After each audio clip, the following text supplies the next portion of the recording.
Landfall. The first wave of oil spilled into Louisiana's Chandeleur Islands. Locals call them the Cajun Bahamas. Pristine wetlands poisoned by rusty-colored oil. This image drives response efforts here. Today, BP got ready to lower this steel and concrete box, 4 stories tall and nearly 100 tons.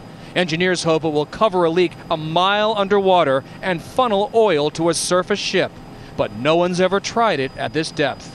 By seaplane this morning, we went back into the Gulf and saw rolling ribbons of oil, some that looked a mile long, approaching the Chandeleurs. Oh, wow, this is not good. Despite frantic efforts to stop them. Oh, yeah, it's everywhere. Down below, shrimp boats with absorbent booms looked mismatched against approaching slicks. As the spill floats out here in the Gulf, moving toward land, it changes over time, becomes less toxic and more sticky.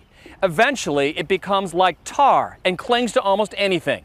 That stickiness becomes the big threat to marshland and wildlife. This is a very valuable opportunity to see some of the oil. We gave this bottle of spilled crude to Ed Overton, an oil spill expert at LSU. On Tuesday, we scooped the sample from a slick out in the Gulf. Tests in Overton's lab confirmed that 2 weeks in the Gulf had diluted the oil's toxicity. But he sees the other hazard. As this oil moves closer, it looks to me like it's going to stick to everything. As BP burned off more oil today, environmentalists worry about the unseen damage, all the marine life that swims near the surface. And with another 200,000 gallons pouring into the Gulf, it's like battling a new oil spill every day.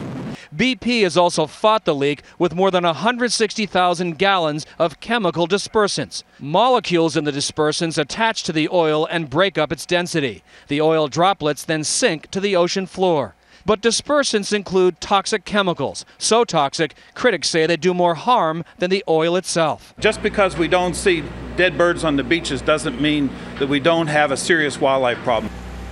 Late today, Interior Secretary Ken Salazar said that companies involved with last month's oil rig explosion had made, quote, very major mistakes, and that BP's life was very much on the line.